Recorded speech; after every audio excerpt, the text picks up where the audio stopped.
You're listening to the Catholic Wives Desiring Peace podcast.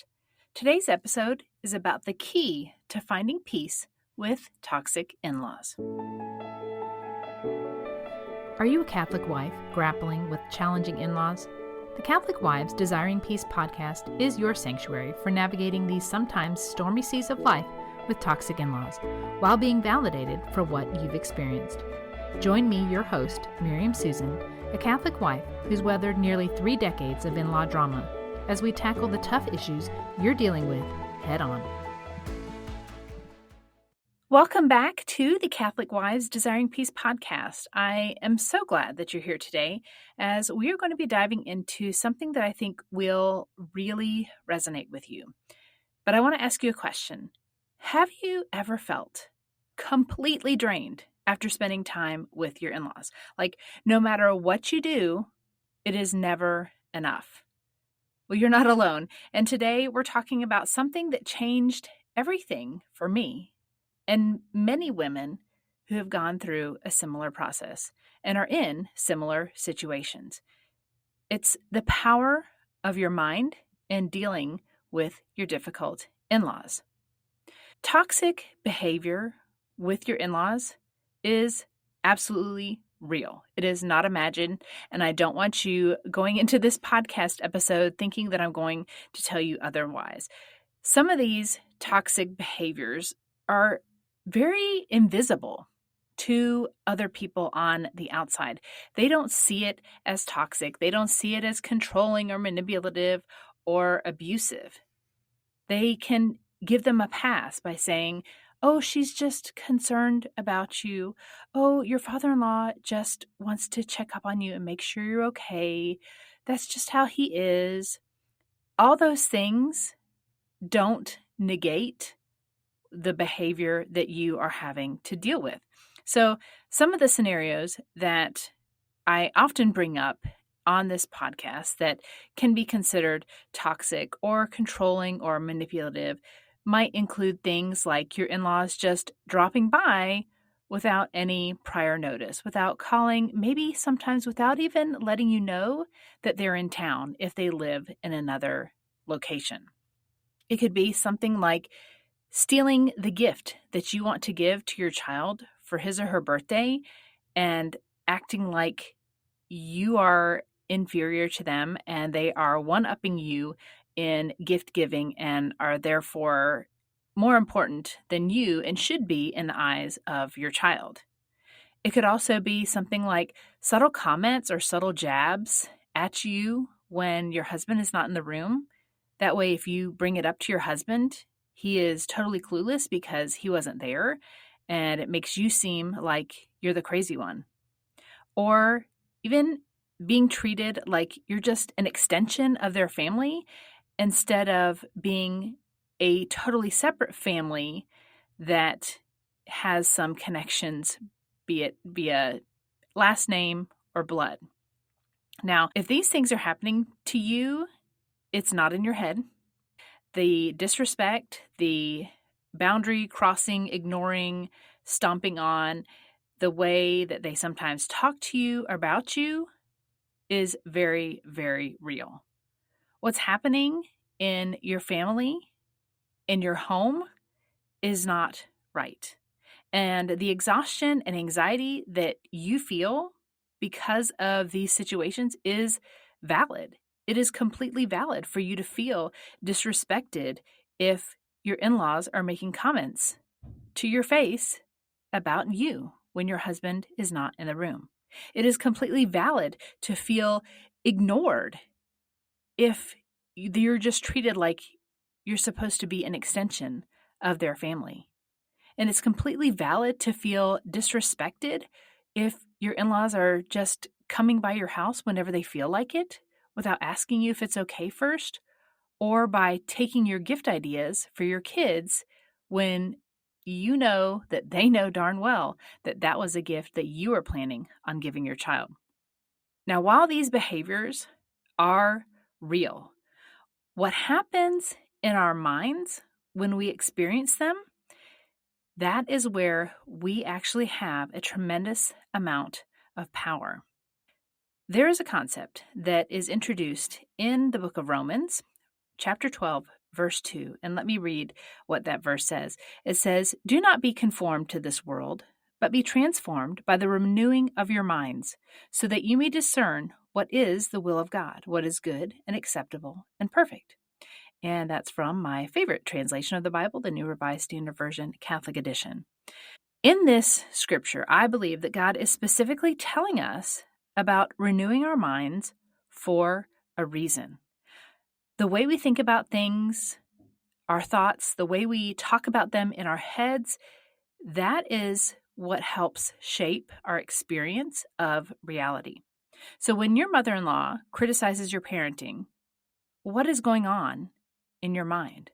What are you thinking? Are you thinking, well, she thinks that I'm a terrible mother? Or maybe you're thinking, there she goes, she's just trying to control me again.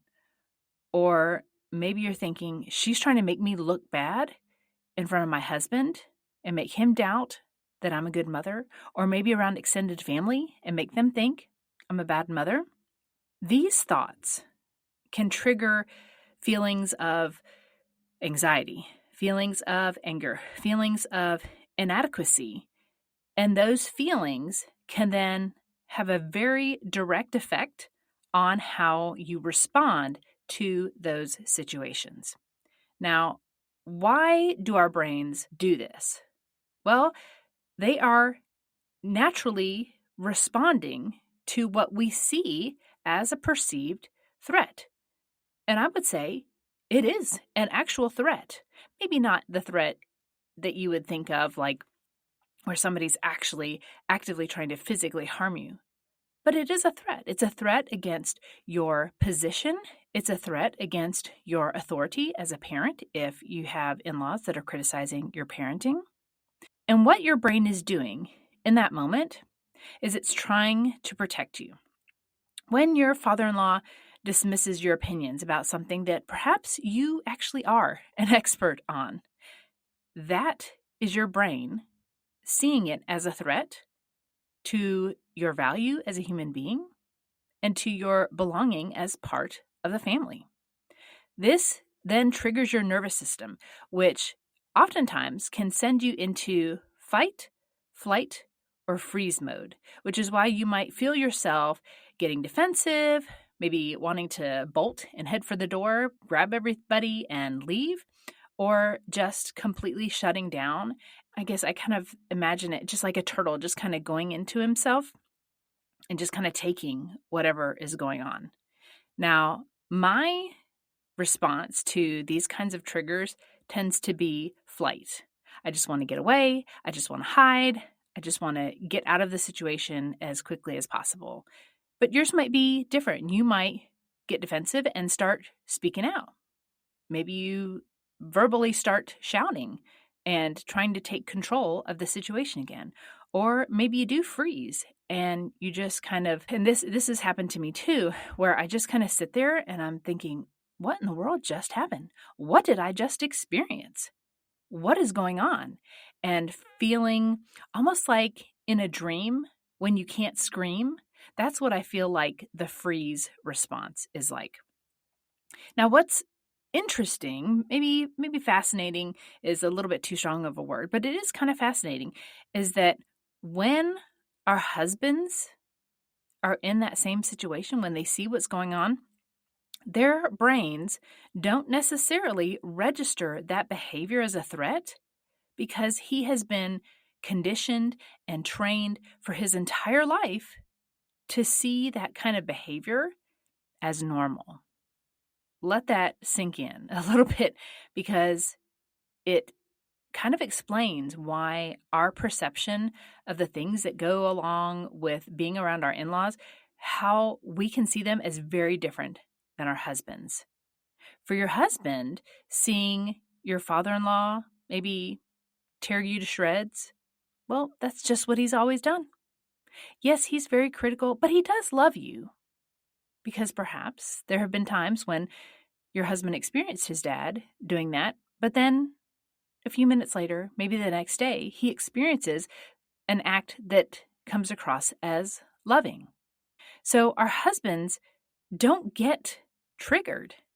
And so their brains don't have that response that ours do. And this is why oftentimes our husbands can seem to be completely blind to what feels so obvious and so blatant and so painful to us. Because we were not raised in your husband's family culture, this behavior stands out. This behavior stings. This behavior hurts. This behavior is triggering. But for your husband, it's just like any day growing up in his childhood home. What often happens when we are triggered in this way is our thoughts get stuck. When we're constantly thinking about how unfair our treatment is at the hands of our in-laws is, or maybe how our husband doesn't stand up for us, maybe how he just doesn't see it, he gives his parents a pass, our brains can get stuck in a very painful loop. This loop keeps us feeling like victims, feeling powerless, even when we're not in the presence of our in-laws. So if this is a consistent thing that happens, you go over to your in-laws' house, your husband steps out of the room. Maybe he's going to the bathroom. Maybe he goes to run to the store to do something. Maybe he just steps outside. And that's when the comments come. Very triggering to you. You don't understand why it's happening. You didn't do anything to provoke it. You're just there. And all of a sudden, something happens and your in-laws just start nitpicking on your parenting. Your husband comes in. He's totally oblivious to it. You mention something when you get home. He doesn't know how to respond. He can see that you're upset, but because he didn't witness it, it's almost as if it didn't happen. And unfortunately, sometimes because our husbands aren't witness to these things, they can think maybe it is all in our heads. Maybe we made it up. Maybe it wasn't that bad. Maybe the tone of voice wasn't such as how we took it. Maybe his parents were just joking. Whatever it is, our husbands can downplay it or overlook the pain that we're in because he didn't experience it. Or maybe it's a situation where your in-laws do something that is obvious, that is out in the open, like deciding that they're going to take your kids to the zoo for somebody's birthday or maybe for Easter when you had been talking about doing that for weeks. And your husband's just like, well, they just want to be fun grandparents. They just want to have fun with the kids. Well, the timing just works out that they can do it. And you're kind of thinking, well, that was something we were going to do.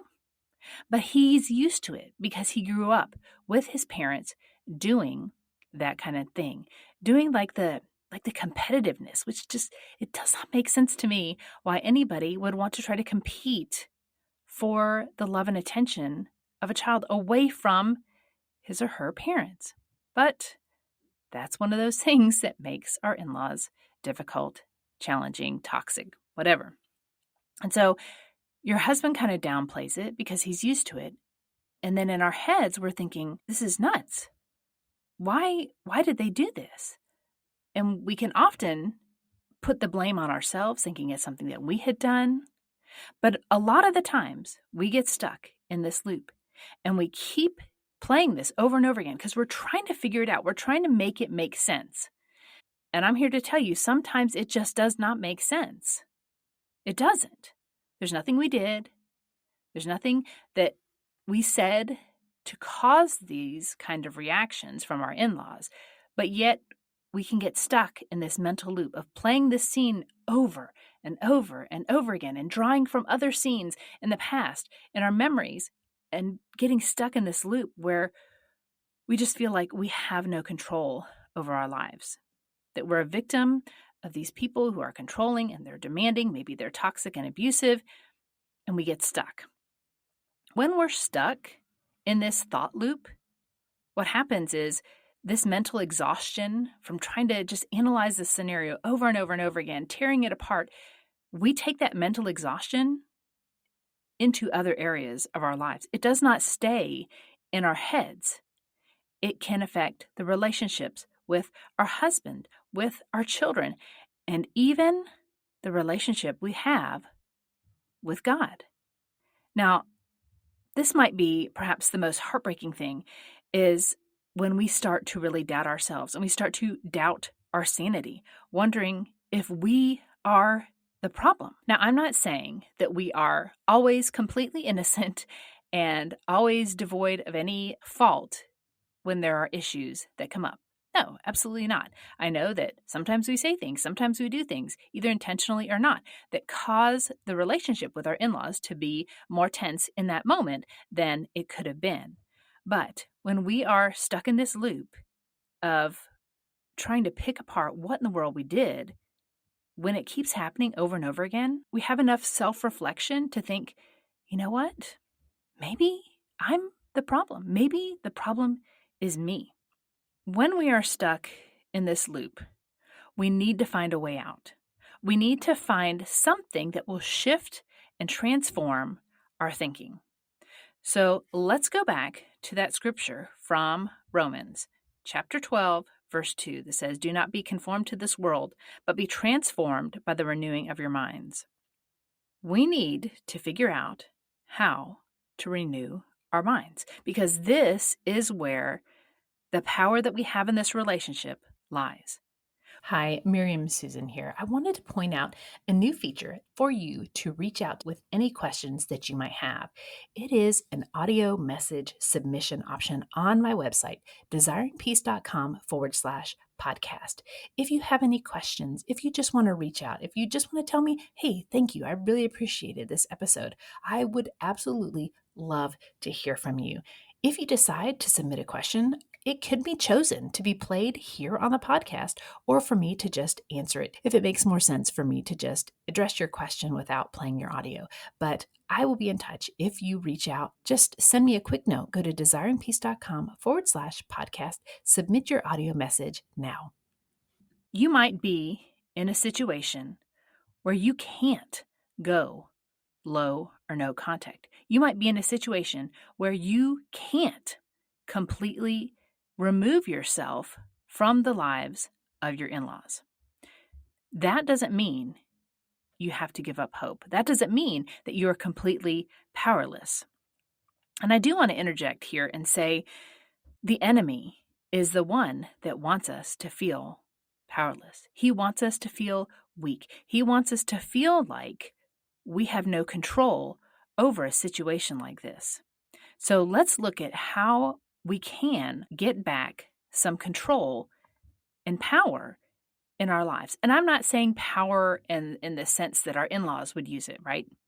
I'm saying it in a way that we can find a way to have peace.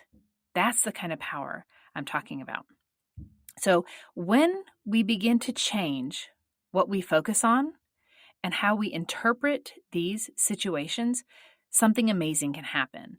We stop giving our in-laws power over our peace. Toxic people love for us to be caught up in their drama, caught up in their vortex of chaos like a tornado, so that we look crazy, we look unstable, and then they can then take more power away from us. They can take more things away from us that we cherish and we love. They can start to say to our husbands, they could say, well, obviously your wife, she's really struggling. Why don't I watch the kids for her so she can have some time to regroup? Yet, don't you think that's exactly what toxic in-laws would want to do if they want to come between you and your kids? Well, absolutely. You start feeling crazy because of all the things that they're doing. Your husband doesn't see it. So then you even look more crazy. And then your in-laws step in and they say, well, let's give her a mental health break by taking the kids. And then it's even worse. At that point, we have some choices. We have to think about seeing the situation with a sense of clarity rather than with just our emotions. And this is really, really hard because if you have been beaten down for months or years or decades like I was, it's really hard to start seeing things with just the facts versus how it makes you feel. because we're feeling beings. We feel things. And so for us to look at things more objectively is really, really hard. But here's one thing. If you take nothing else away from this podcast episode or any of my podcast episodes, I want it to be this. We, as Catholic wives, need to recognize that the behavior that we are experiencing from our in-laws is not about us. The behavior you are experiencing at the hands of your in-laws, the manipulation, the control, the abuse, it is not about you. It is about your in-laws' insecurities and most likely their inability to let go, to let their husband go and be married, to leave and cleave to his wife as the scriptures teach. They're having an issue with that. It's not about you. Any other woman could be in your situation, and she would probably be experiencing the same kind of things. Now, how she handles it might be different, but chances are she'll be experiencing some of the same things. But toxic people know how to kind of hone in on each of our different soft spots to kind of exploit them. So even if you have sisters-in-law who are married to your husband's brother, they're probably experiencing something similar, even if they look like they're getting along on the outside. They're still dealing with garbage. It doesn't matter that it's you in that situation because it's not about you. Anybody else could step into that role, step into your spot, and those same things would be happening because it's your in-laws' behavior. It's not about you. In all of this, it is very important that we remember who we truly are. We are beloved daughters of God. We are worthy wives who are doing our very best to live out our vocation as wives. And if you have children, we are mothers who are doing their very best. No, we're not perfect in any of these roles, but we are doing what we are able to do to the best of our abilities. Every episode that I've done, it's not about fixing your in-laws. You cannot change your in-laws. No amount of people-pleasing, no amount of explaining, no amount of justifying, no amount of perfect behavior will change who they are. It won't. They have to decide to change for themselves. No matter what you do, it will never be enough to change them. It will never be enough to get them to love you unconditionally because toxic people don't know how to love. Their love is always conditional. So we can't change our in-laws. So what can we do? We can change how their behavior affects us. This is not about pretending that everything is fine, that everything is hunky-dory, that everything is perfect when it's not. It's about reclaiming your autonomy, yourself, your power, and your peace in a situation that in the past has left you feeling helpless and sometimes hopeless. This is why understanding your mind and how it works is so crucial because it is the one thing you have control over in these kinds of situations. You may be like I was, and you might spend days or even weeks getting spun up and anxious over an upcoming family gathering. It may be that your in-laws are coming to visit. Maybe you're looking forward to Easter and thinking about all the hurtful and mean things that your in-laws might say to you.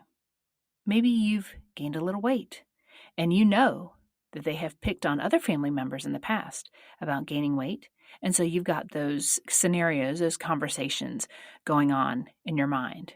Maybe one of your children has gained weight, and you've heard them criticize other people's children who have gained a little weight. And so you're thinking about that going into Easter. Maybe you're thinking about how they're going to react when you say something about another baby. Some in-laws love it, some don't. And again, this is not about you, but you know, based on past experiences, what that conversation is probably going to sound like. Now, when you hear those subtle jabs about your weight, or those not so subtle jabs about how many children you have, you know that that can cause you to spiral. That's partly what happened to me the last time we saw my in-laws. My mother-in-law was super intense that weekend. It was my son's baptism. We were hyper vigilant about making sure that she didn't spend time alone with any of our kids because of some things that had happened in past visits, and just little things really spun me up. And the adrenaline from that weekend caused me to spiral, and I was basically bedridden for 3 days afterwards. But when I started to take a step back and I started to realize that this was actually not about me or my specific children that I have, it was about her. That's when I realized this is how I'm processing it. I'm being triggered in some way. A lot of the issues that came up for me physically were because of how I was processing and how I was thinking about it. When I started to realize that this was more about my mother-in-law and her issues, her not being able to let go, her fears of abandonment, or whatever they are, her need for control, her need for being relevant and part of our lives, it was not about me. It was not about me as a mother. It was not about me as a wife. When I started to realize that and think about it, she began to lose a lot of control and a lot of space that she was holding in my mind. I want to be clear that this shift in perspective does not make her behavior okay. It does not make anything that is toxic or abusive that your in-laws do to you okay. It just takes away the power that they have had to take away your peace. So when you understand and begin to understand the role that your thinking plays in all of this, you'll start to see your husband in a different light too. Instead of feeling betrayed, ignored, overlooked by his inability to see what you see, you'll understand why his brain processes his parents' behavior so differently than you do. And this kind of compassion creates space for you and your husband to have real conversations instead of just making accusations. This was the mindset I had to be in to help my husband to see what was really going on. He thought a lot of my reactions were all in my head, meaning that there was really nothing that his parents were doing that was triggering this, that it was just me spinning myself up. And partly I was spinning myself up, but it was because of past experiences with his parents and feeling like he didn't know how to stand up for me, that he wasn't my support person. He didn't have my back when all of this stuff was going on, and feeling like he was just going to default to taking his parents' side. That's really hard. But when I was able to take a step back and take a lot of the emotion out of it, that's when I was able to better communicate with him in a clear way that was not accusatory about all the stuff that I saw going on. This also allowed me to express my needs from a place of being confident versus being hurt. Because when you're hurt, you're not always clear with what you want to say because the emotions tend to take over. And if there's tears, I think we all know these situations often, lead us to tears. We break down. We're exhausted mentally, physically, emotionally, and we do break down into tears. But a lot of times when our husbands see the tears, they are triggered. Many men aren't taught how to deal with tears except maybe in a negative way. Or maybe when your husband sees you getting upset, seeing you crying, he's triggered because he remembers that that's how his mom got her way. That's how his mom was able to control his dad. And so he doesn't want to be controlled.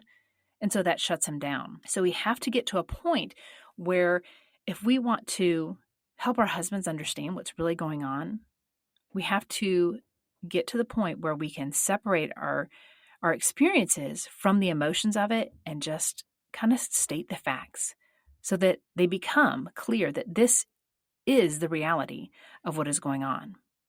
But most importantly, through all of this, by becoming detached from the emotions, is you'll stop feeling like you have to choose between your sense of peace and your marriage. I have no doubt that most toxic in-laws want our marriages to implode. They may not think it consciously, but it sure does feel that way a lot of the times. By the little jabs that they do, by the things that they say to our husbands in front of us and behind our backs.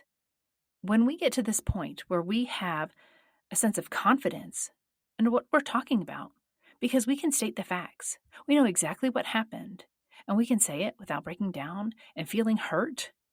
We can just state it as if we were a news reporter. That's when change begins to happen, and that's when we can begin to reclaim our peace and not have to choose between that and our marriage. Remember, acknowledging the power of your mind and the power that you have over your thoughts does not mean that the toxic behaviors, the manipulations, the gaslighting, the control, the temper tantrums, that they're not real. They are real, and they're wrong. A full-grown adult should not be thrown into a rage because you've decided to spend Christmas with your family. A full-grown adult should be able to rationalize and understand that your family is separate from theirs and your decisions might not be exactly the way that they would do things. But you know what? They already had their chance to raise their kids the way they wanted to. And now it's your turn. So those behaviors absolutely are real and they are wrong. But your peace does not have to depend on these people changing. It doesn't. You can claim peace even if your in-laws stay exactly the same. Now, I will admit, it is a whole lot harder to do that if you have to continue to see them on a regular basis. I know not everybody can go low or no contact. For us, that was the only solution that we had because of the illegal behavior that my in-laws started getting into when we asked them not to contact us. We were low contact for quite a while until that didn't work, until they started stalking us, until they started doing things that we had no control over and were impacting different parts of our lives, especially the safety of our children. So there are some things, yes, that your mind cannot fix. There are some situations where you have to use your mind, look at the situation objectively, and say, you know what? For the sake of our family, for the sake of our marriage, for the sake of our sanity, we have to cut contact. Some situations absolutely warrant that. And in those situations, that's sometimes the only way you can begin to experience peace, because that's the only break that you get to begin to heal. Healing and peace go together. So while I definitely believe that our minds are perhaps one of the most powerful tools that we have in our control to find some sense of peace in the chaos that comes with difficult relationships with our in-laws, I know that it's not always the solution. There is a spectrum of toxicity when it comes to difficult relationships, and yours might be on the end where you can just deal with it in your mind, detach a little bit from their behaviors, realize it's not about you, and be able to still continue to see them. Or you might be on the other end of the spectrum, like we are, where it got to be so bad that they literally gave us no choice. We tried to reconcile many, many times. My husband made it very clear what needed to happen and stop happening in order for us to reconcile, and they chose to ignore it. And so we were backed into a corner, and we pursued the legal means that we needed to protect our family. So no matter where you are on that spectrum, know that, number one, your experiences are valid. Number two, their toxic behavior is wrong.